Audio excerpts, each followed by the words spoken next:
Irmãos, nós estamos numa campanha de oração, como já falamos, de 30 dias de oração pela família.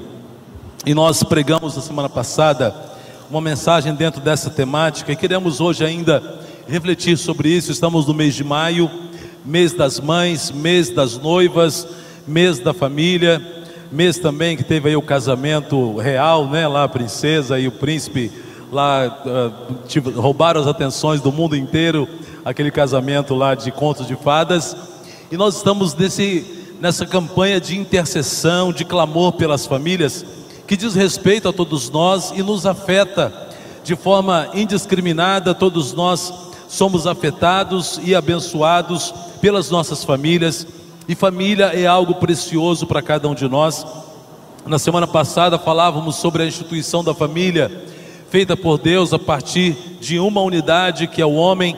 Depois Deus cria uma segunda unidade que é a mulher, e os dois agora, homem e mulher, formam uma terceira unidade que é a família. E nós queremos continuar pensando sobre isso, e hoje vamos falar sobre enfrentando as tempestades da vida. Não há família que não tenha passado ou não venha passar por alguma tempestade. Cedo ou mais tarde, nós nas nossas famílias enfrentamos tribulações, enfrentamos ventanias, situações que parecem que a família vai naufragar. E são nesses momentos que nós temos que recorrer e nos lembrar da palavra de Deus, que nos traz segurança em relação à nossa família. Então o tema da nossa reflexão hoje é esse: enfrentando as tempestades da vida. As tempestades da vida, meus irmãos, na maioria das vezes, elas chegam sem aviso prévio.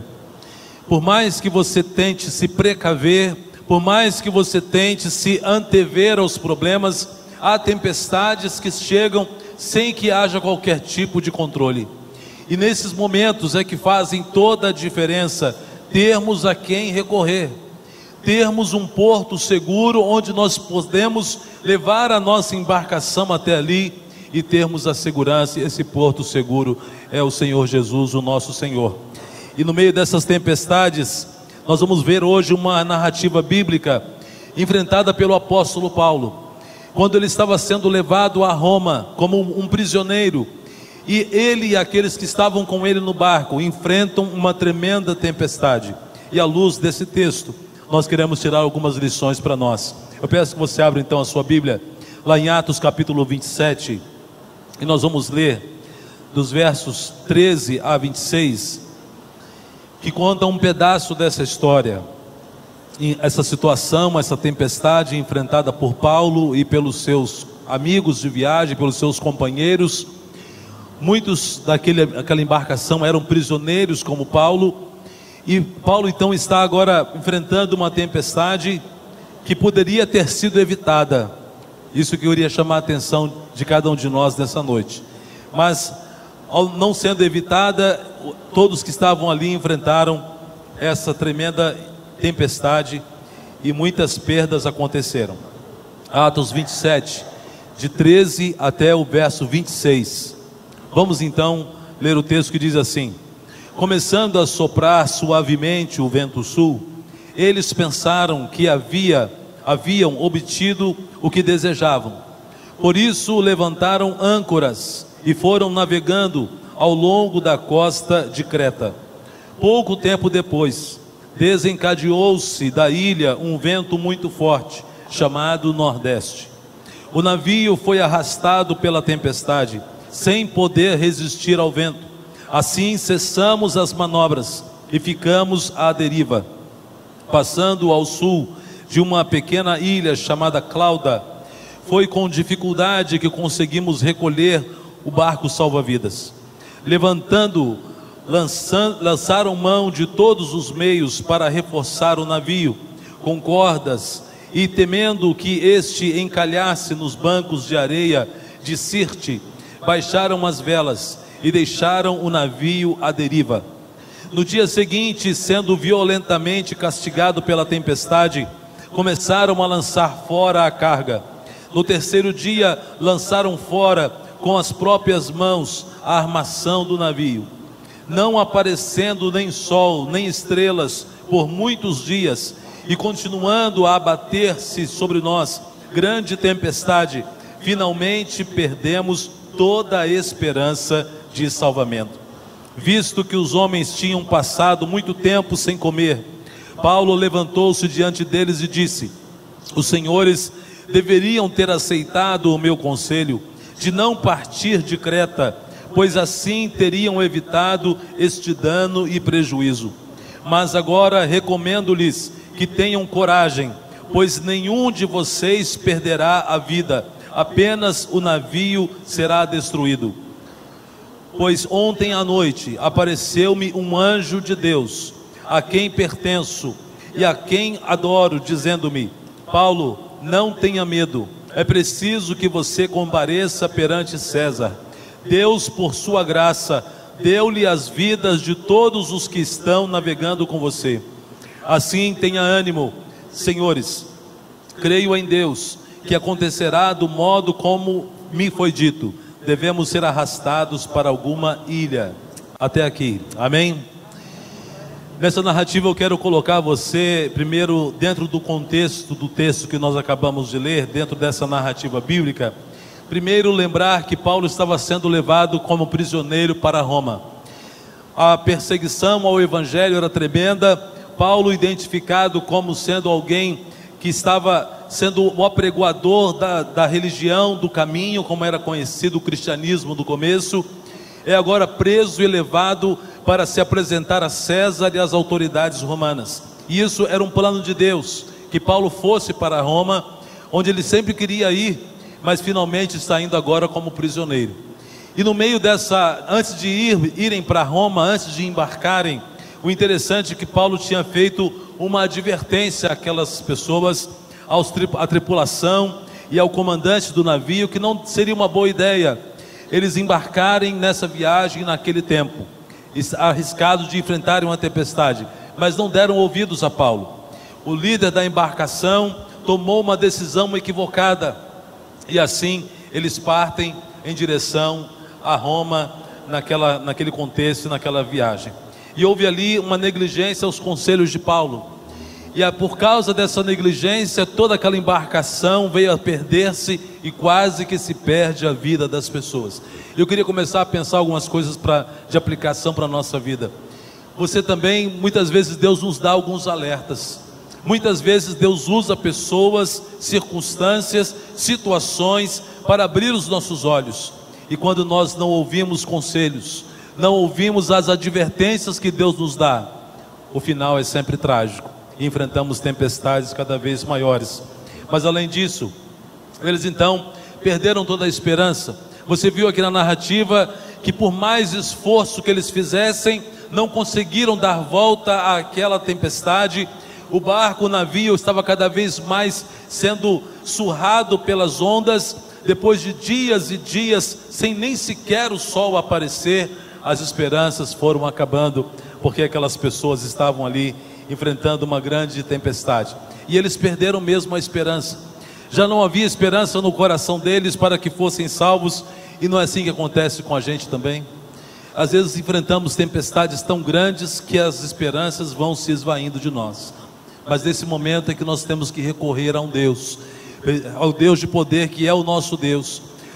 Devemos recorrer à ajuda daqueles que representam o reino de Deus. E há tantas pessoas aqui nesse lugar que podem ser bênçãos de Deus na sua vida, e basta que você peça ajuda e aceite ser ajudado. E nós vamos ver nessa história que Paulo, que antes entrou naquele navio como um prisioneiro, passa a ser o líder daquela embarcação, porque estava com ele o poder de Deus. E após a orientação de Paulo, todos acabam se salvando. Então, à luz desse texto, eu quero pensar em primeiro lugar: não desista diante das tempestades. Não desista diante das tempestades. Veja o texto: o navio foi arrastado pela tempestade, sem poder resistir ao vento. Assim cessamos as manobras e ficamos à deriva. Antes deles cessarem as manobras, antes de ficarem à deriva, eles fizeram um esforço. Eles tentaram ao máximo vencer aquela situação.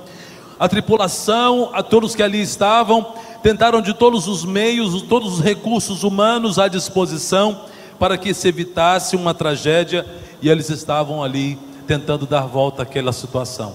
Eu quero pensar em primeiro lugar, irmãos, que na nossa vida enfrentamos imprevistos e também previstos.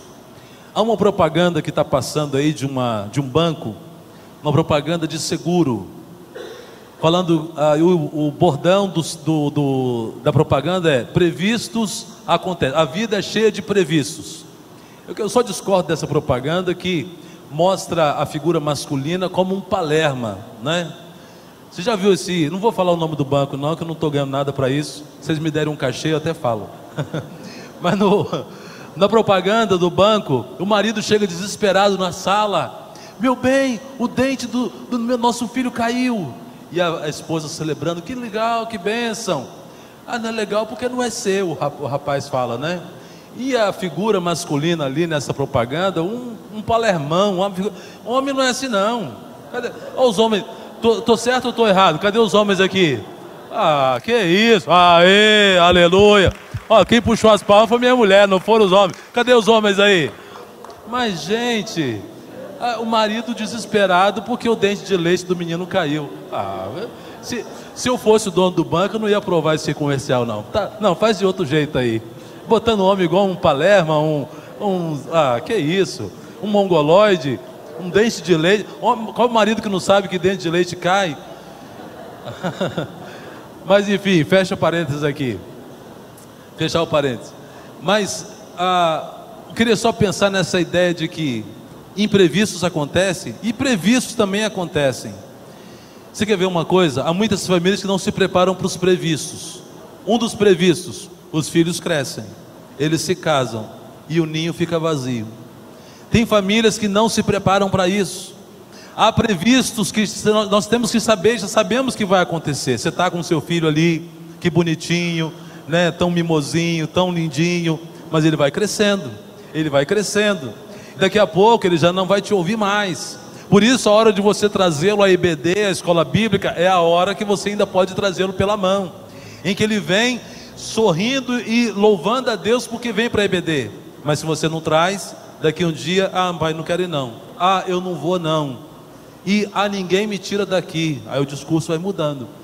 Então, meu irmão, não perca a oportunidade e lembre-se dos previstos. O seu filho vai crescer, e você que tem o seu filho pequenininho, daqui a pouco o tempo passa rápido demais. Quando você menos esperar, ele já está mais alto que você. Para falar com ele, você tem que falar assim agora. Mas se você lá atrás não investiu, você não consegue mais trazê-lo à presença do Senhor. E assim nós precisamos, se previstos, se não estamos nos preparando para os previstos, quem dirá para os imprevistos? E quando surgir uma situação inesperada, e quando sofreu alguém da família um acidente, e a notícia de uma doença terrível se abater sobre a família, e quando surgir um problema de um assalto, de uma violência, e nessa hora o que fazer? Meus irmãos, nós temos que estar preparados para os previstos e para os imprevistos. E como fazemos isso? Buscando a presença do nosso Deus, em nome de Jesus. A vida é cheia de previstos e a vida é cheia de imprevistos. Não podemos desistir de lutar pela nossa família. Veja aquela frase que coloquei ali: o barco mesmo à deriva ainda é barco. A família pode estar destroçada como for, mas ainda é família. A sua casa pode estar um caos como seja, mas ainda é sua casa. E é tão triste vermos pessoas que vão desistindo da casa, desistindo do casamento, desistindo dos filhos, no menor sinal de problema, na menor das dificuldades. Não faça isso. Lembre-se que a sua casa ainda é o seu lar. A sua família ainda pode ser restaurada, seja qual for a gravidade, seja qual for o problema, em nome de Jesus. Também seja prudente. Aqueles homens ali no barco fizeram todo tipo de esforço que podiam fazer, fizeram todo tipo de planejamento que pudesse ser feito, mas nada deu volta àquela tempestade. E falando de prudência, tem um ditado antigo que diz, né? Prudência e caldo de galinha não faz mal para ninguém. Seja prudente. Seja prudente nas suas decisões. Seja prudente nos seus planejamentos. Seja prudente na forma como conduzir a sua casa. Seja prudente com as palavras que saem da sua boca. A Bíblia diz: não saia da vossa boca nenhuma palavra torpe, senão aquela que sirva para a edificação de todos. Dentro da nossa casa, na casa da gente, não pode ter palavrão, palavras chulas, palavras de baixo calão, palavras que não edificam, palavras de maldizência, seja da casa, seja dos que estão ali, seja de alguém que está fora dali, seja até mesmo de um crápula, de um bandido, que até mereça os impropérios que vêm na sua mente, mas não os diga, não os profira.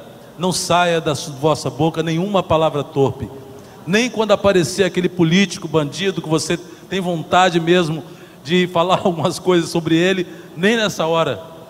Não saia da vossa boca palavra torpe. E olha, aquilo, tem um ditado, um outro que diz assim, que o hábito que se faz em casa vai para a praça, né? Como é que é? O hábito de casa vai à praça. Minha sogra é cheia dos ditados, a minha esposa me socorre nesses ditados aí. Dona Ormi é a mestre dos ditados populares. O hábito de casa vai à praça. Às vezes nos deparamos com filhos falando certos palavrões, e a mãe: eu não sei onde ele aprendeu isso. E o pai também: eu não sei onde meu filho aprendeu. Quem que ensinou isso para você? E às vezes aprendeu em casa mesmo. E assim, irmãos, nós temos que tomar cuidado com aquilo que nós falamos, sermos prudentes. A Bíblia diz claro em dizer: a mulher sábia o que? Edifica a sua casa, e a tola derruba com as próprias mãos. Esposa que chega em casa e sai falando mal de todo mundo, fala mal dos irmãos da igreja, mal do pastor, fala mal do vizinho, fala mal da amiga, fala mal, está destruindo a casa, destruindo com as próprias mãos, fala mal até do próprio marido. Há filhos que têm uma imagem terrível. Acho que comerciais como esse que eu descrevi aqui é resultado de coisas assim. Há mulheres também que pintam a figura do marido, a figura do pai para os filhos, como sendo mesmo um mongoloide. Edifique a sua casa, passe para os seus filhos a figura correta que deve ser do pai das crianças, do seu marido, que é o cabeça do lar. E aqui não tem nenhuma palavra de machismo, isso é a Bíblia que está dizendo. E assim, irmãos, nós temos que edificar a nossa casa. Então seja prudente, também esteja nas mãos de Deus. Não há lugar melhor para eu e você estarmos senão do que nas mãos de Deus. Está passando por dificuldades? Abrigue-se nas mãos de Deus. Está passando por tormentas? Esteja nas mãos de Deus. Entregue o governo da sua casa nas mãos do Senhor. Aqueles homens tentaram de todas as maneiras dar volta àquela tempestade, tentaram de todas as maneiras controlar a embarcação, administrar as situações da tempestade, mas nada conseguiram, não tiveram êxito algum. Por isso eu e você às vezes vamos enfrentar situações assim, em que todo o recurso humano parecerá ou pode redundar em fracasso. E nessas horas é que nós temos que nos lembrar que existe um Deus. Não podemos riscar Deus da nossa agenda, não podemos riscar Deus das opções que nós temos. Pelo contrário, Ele deve ser a nossa primeira opção, Ele deve ser o nosso primeiro recurso. E às vezes nós esquecemos disso. A gente já tem um plano mirabolante para resolver o problema, a gente já tem na nossa cabeça um recurso ou uma sequência de ações para tirar a família daquela situação, mas não inclui Deus, e coloca Deus como última opção, ou talvez nem isso. Não sejamos assim, não seja assim comigo, não seja assim com você. E falando de prudência, leia a palavra de Deus dentro da sua casa, invoque o nome do Senhor dentro do seu lar. Outro dia uma irmã colocou uma mensagem no grupo, e foi uma boa ideia dela. Ela disse assim: pastor, vamos fazer um jejum de WhatsApp, vamos fazer um jejum de smartphone, vamos desligar o aparelho e colocar todo mundo para ler a Bíblia, para orar. Eu estou vendo um jeito de fazer isso, não estou sabendo como vou fazer, mas gostei da ideia. Vou pensar num dia aqui, escolher uma data e decretar um jejum de WhatsApp, de celular, de tudo, para a gente voltar à idade das pedras. Falando disso, eu fui fazer uma caminhada ontem na praia. E estou fazendo caminhada, viu? Estou tentando seguir os passos da minha amada aqui, ó, que está fitness. Estou tentando seguir ela. Aí fazendo a caminhada, fui lá no emissário. E estava andando ali pelo emissário, saí daqui, fui andando até o canal 1 e voltei. Estava ali no emissário. E olhando ali, cheio de pessoas nesse horário, né, da tarde.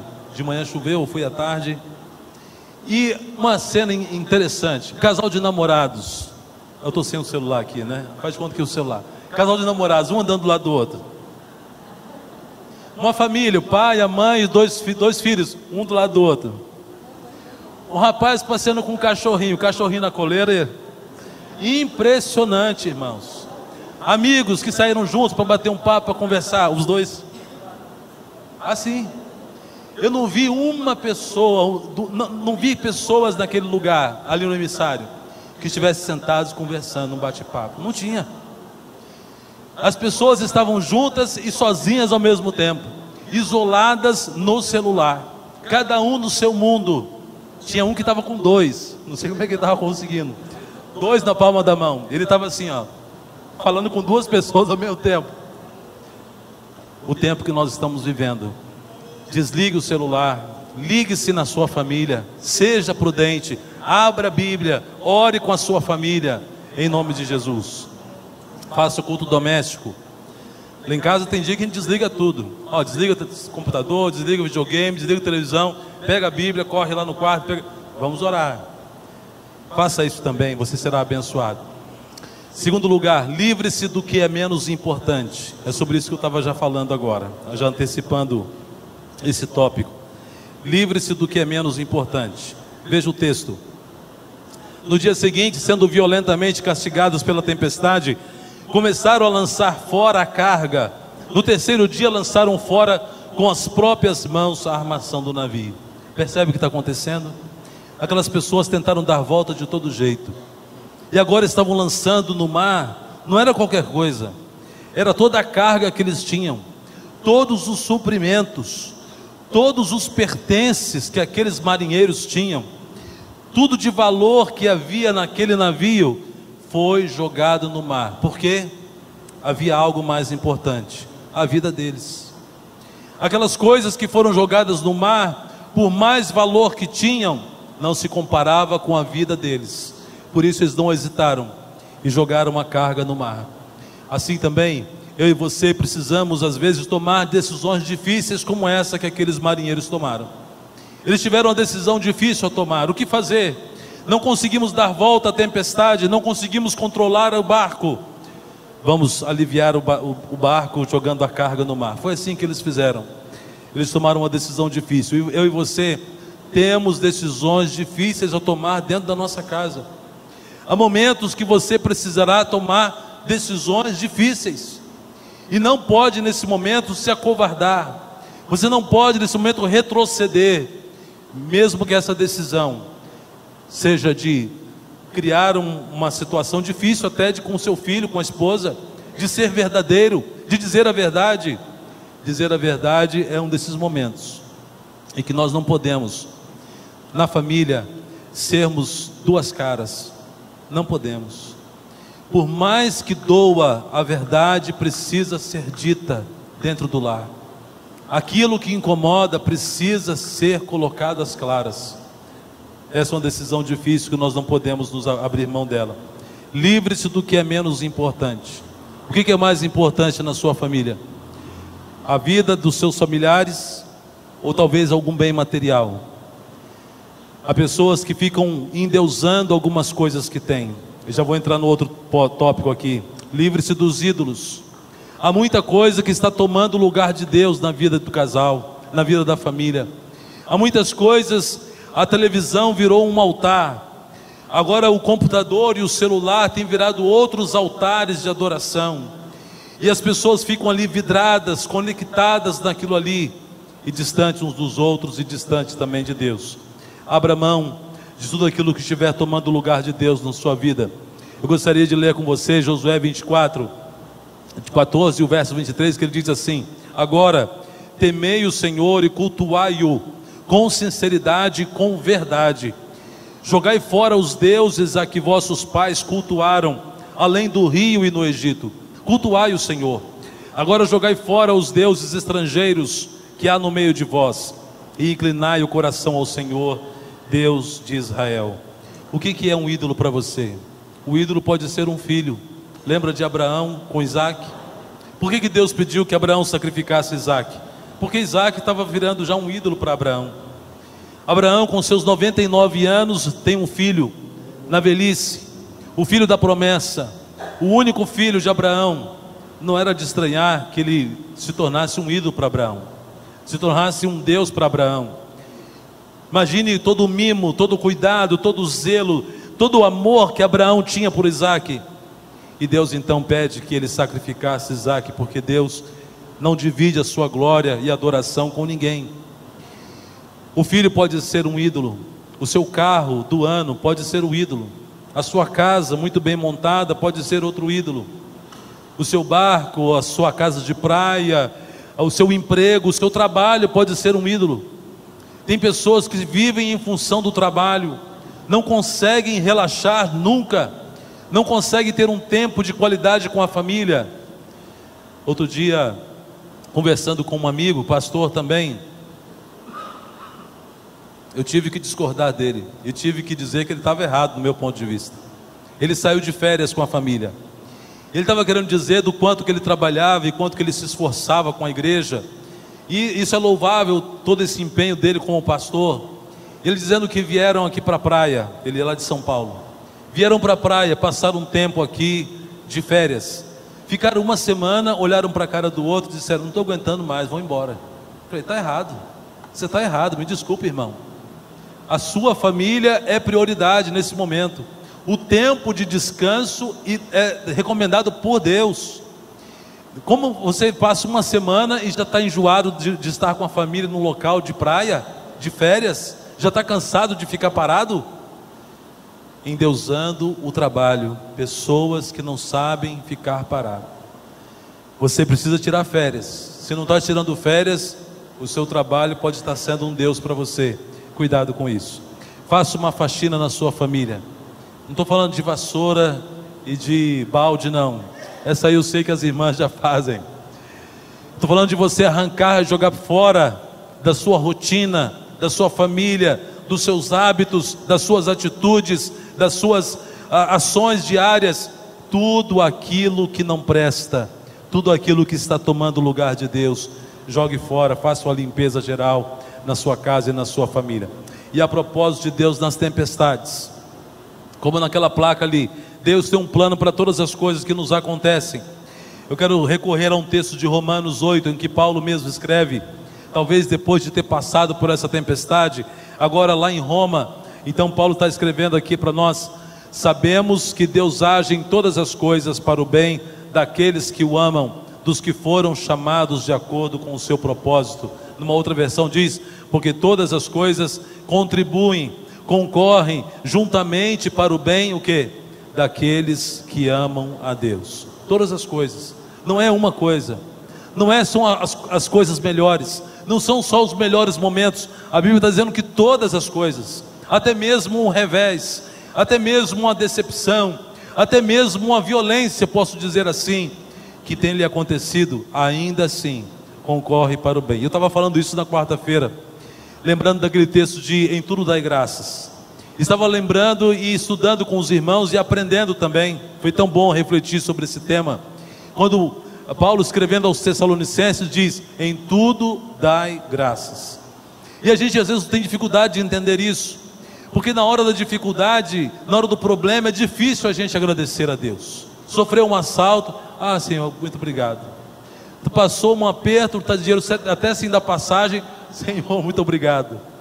O pneu do carro furou, o carro estragou, na hora que você está sem dinheiro: Senhor, muito obrigado. É difícil isso, mas não é ser um masoquista e nem ser alguém alienado. Quando Paulo diz em tudo dai graças, ele está dizendo o seguinte: Senhor, essa situação está doendo, essa situação me entristeceu, mas eu creio no teu poder, que o Senhor pode transformar essa maldição em bênção. Isso é em tudo dai graças, é agradecer ao Senhor. Eu não entendo agora, eu não sei a explicação, eu não sei o porquê, eu não consigo entender o seu agir agora, mas eu te agradeço porque o Senhor tem um plano nessa história. Então pense assim, irmãos, na hora da dificuldade, pense: Deus tem um plano. Perdeu o ônibus, Deus tem um plano. Perdeu o avião, Deus tem um plano. O pneu do carro furou, Deus tem um plano. Acredite nisso, Ele está no controle de todas as coisas. Sabemos que todas as coisas concorrem para o bem daqueles que amam a Deus. Deus está no controle. Deus estava no controle daquela situação toda, daquela embarcação. Hoje cantamos esse hino, né? As ondas atendem ao meu mandar, sossegai. Deus está no controle. Jesus está no barco, Ele não abandonou o barco, Ele não está dormindo, Ele não está indiferente, Ele está no controle de todas as coisas. Também, a propósito de Deus nas tempestades, as tempestades que nós passamos têm no mínimo primeiro benefício: fortalecer a nossa fé, nos aproximarmos de Deus. Vamos dizer a verdade, eu e você buscamos mais a Deus na hora da alegria ou na hora da dor? É na hora da dor, é na hora que o cinto aperta que a gente procura Deus, é na hora que as nuvens negras vão se aproximando é que a gente busca o Senhor, é na hora que a situação está ficando preta é que a gente busca a Deus, na hora que a situação parece descontrolada é que a gente busca a Deus. Deus está no controle. Um propósito tem, algum propósito tem, para que Deus permita que passemos por lutas. E eu quero dizer também para você: não tenha medo. Uma coisa que eu acho maravilhosa é que em todos os momentos de crise que os servos de Deus passaram ao longo da história, sempre houve uma palavra do Senhor dizendo: não temas, não tenha medo, porque eu te ajudo, eu sou contigo. E finalizando, abra os seus olhos espirituais. Você precisa olhar para as coisas que te acontecem com uma visão de um servo de Deus. Você não pode encarar os problemas que surgem com apenas um olhar espiritual, olhar carnal, um olhar humano, olhar as coisas como qualquer outra pessoa vê. O crente não, porque nós temos o Espírito Santo, nós temos um auxiliador, nós temos um ajudador, nós temos um conselheiro, nós temos um consolador, que é o Espírito Santo. E na hora da luta nós não podemos olhar as situações, as circunstâncias com o mesmo olhar do homem natural. Não podemos. Temos que ter discernimento, buscar sabedoria do alto, pedir a Deus que abra os nossos olhos para enxergar além daquilo que está diante dos nossos olhos. Eu sempre gosto de lembrar daquela experiência vivida por Eliseu.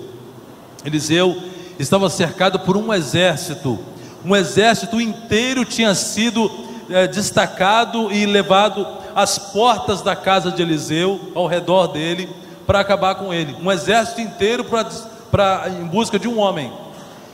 E aí o ajudante de Eliseu sai da cabana e vê aquele exército todo ao redor da montanha, e volta desesperado para Eliseu, dizendo: meu senhor, o que vai ser da gente agora? E Eliseu, tranquilo, faz uma oração, diz: Senhor, abre os olhos dele.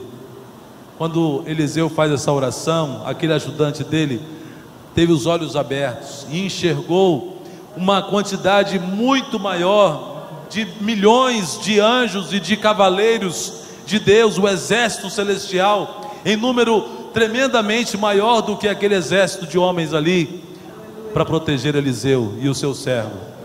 Assim você precisa pedir: Senhor, abra os meus olhos espirituais. Eu não quero ficar andando às cegas nesse problema. Eu preciso enxergar o que o Senhor deseja fazer. Eu preciso entender o teu caminho. Eu preciso andar no centro da tua vontade. Você precisa fazer essa oração. Às vezes o problema é tão grande, irmãos, que a gente não consegue enxergar mesmo, mas o Senhor quer abrir os nossos olhos.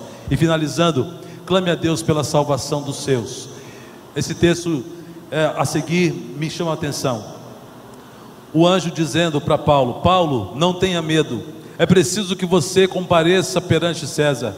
Deus, por sua graça, deu-lhe as vidas de todos que estão navegando com você. Que coisa maravilhosa, que palavra tremenda desse anjo, prometendo a Paulo: todos que estão nessa embarcação, Deus já deu na sua mão. Eu queria pensar sobre isso, refletir um pouco com os irmãos. Primeiro, foi um anjo que fez essa promessa para Paulo. Um anjo fez uma promessa que veio de Deus. O anjo prometeu. Estava ali dentro daquele barco, naquela situação terrível que eles estavam enfrentando. E Paulo, na noite anterior, recebe uma epifania, uma visita de um anjo que lhe traz essa palavra, esse recado de consolo, dizendo a ele para que não tivesse medo. A palavra do anjo já foi de tranquilização para Paulo, dizendo: Paulo, não tenha medo. Você pode repetir essa expressão? Não tenha medo. Fala para você mesmo: não tenha medo. Nós precisamos ter essa certeza, irmãos. Precisamos lembrar disso. Na hora da dificuldade, do problema que você estiver enfrentando, repita para você mesmo: não tenha medo. Se olhe no espelho e fala com você mesmo: não tenha medo. Nós temos um Deus. Maior é o que está em nós do que o que está no mundo. Maior são os anjos ao nosso redor do que treva alguma para tentar nos destruir. Maior é o Deus que trabalha e que luta por nós do que qualquer potestade maligna. Aleluia. Deus está ao nosso lado, meus irmãos, não há o que temer. Creia na promessa que diz: serás salvo tu e a tua casa. Lembra dessa promessa de Paulo? Paulo estava ali no cárcere, as cadeias haviam se aberto, todos estavam livres depois de um terremoto. Aí o soldado que estava guardando, o carcereiro, já ia pegar a espada para tirar a própria vida, e Paulo diz: não tire a sua vida, todos estão aqui. E ele faz uma pergunta: o que eu devo fazer para ser salvo? E Paulo responde: crê no Senhor Jesus Cristo e serás salvo tu e a tua casa. Aleluia. Você é a porta de entrada da salvação da sua família. Se você já é salvo em Cristo Jesus, você precisa se apegar a essa promessa. Senhor, eu me aproprio dessa promessa que o Senhor disse que eu, crendo em Jesus, seria salvo eu e a minha casa. Eu e a minha família seríamos salvos. Tome posse dessa promessa e peça: Senhor, eu te peço a salvação de todos da minha casa, em nome de Jesus. Você precisa clamar por isso. E eu pergunto: Deus quer lhe dar a vida de todos que estão com vocês. Mas antes, quem está navegando com você? Quem é que está lá dentro do seu barco, família? Quem mora com você? Quem convive com você? Há tantas configurações de família, de situações. Há casais que moram sozinhos, há casais que já estão com os filhos, outros com os filhos crescidos, alguns cuidando de netos, alguns têm os filhos casados morando dentro de casa, alguns estão cuidando dos pais que moram junto com eles. Há tantas situações. Quem está navegando com você nessas águas turbulentas da vida? Seja quem for que estiver na sua casa, você precisa fazer essa oração: Senhor, dá-me a vida de todos que estão navegando comigo, todos que estão dentro deste barco, que sejam ganhos para Jesus, em nome de Jesus. Clame por eles então, e busque ao Senhor de todo o seu coração. Deus quer lhe dar a vida de todos. Deus quer dar todas as pessoas da sua casa nas suas mãos. Deus quer te dar a salvação de todos os seus queridos. Mas é preciso que você clame por isso. É preciso que você busque isso ao Senhor, que você faça uma oração persistente, insistente, de clamar ao Senhor: Senhor, não permita que nenhum dos meus familiares venha partir para a eternidade sem conhecerem a Jesus. Usa-me como um instrumento para levar a minha família aos teus pés. Você precisa fazer essa oração. Eu tenho orado assim, sabia? Essa oração que acabei de repetir é uma oração que eu faço. Eu tenho clamado ao Senhor por alguns familiares que eu tenho, que ainda não aceitaram Jesus. E eu creio que o Senhor há de ouvir essa oração, e que poderei ter a alegria de vê-los lá na glória, ainda que meus olhos não vejam aqui em vida isso acontecendo. Mas eu creio que Deus está ouvindo esta oração. Eu queria que você não desistisse da sua família. Eu não sei quantas pessoas da sua família, da sua parentela, ainda não são servos do Senhor, mas você tem um compromisso. Você tem também a oportunidade e o privilégio de ser um intercessor. Deus te salvou para que você fosse o porta-voz, para que através de você a salvação chegasse a toda a sua casa. E Deus quer te usar em nome de Jesus, amém? Eu gostaria de orar com vocês sobre isso, e queria pedir os irmãos da equipe de louvor que vão cantar um cântico agora. Enquanto eles estiverem cantando, eu queria que você que tem familiares que ainda não servem a Jesus, que você viesse à frente.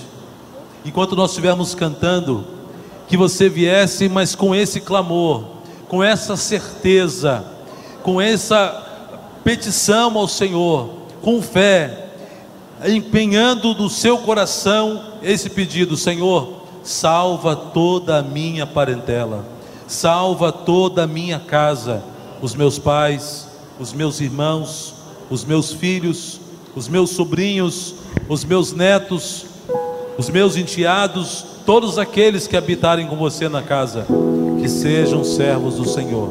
Vamos nos colocar em pé. Eu peço que você ore sobre isso, que você clame ao Senhor, não somente agora, mas todos os dias.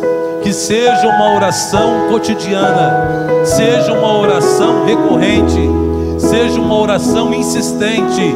Clame ao Senhor, mesmo que o seu filho seja um bebê, mesmo que ele esteja de colo, você precisa orar pela salvação dele. E nesse momento não cabe para nenhum de nós nenhum sentimento de culpa, se isso não aconteceu, nenhum sentimento de acusação. Quem nos acusa é o maligno, ele é o acusador, Deus não.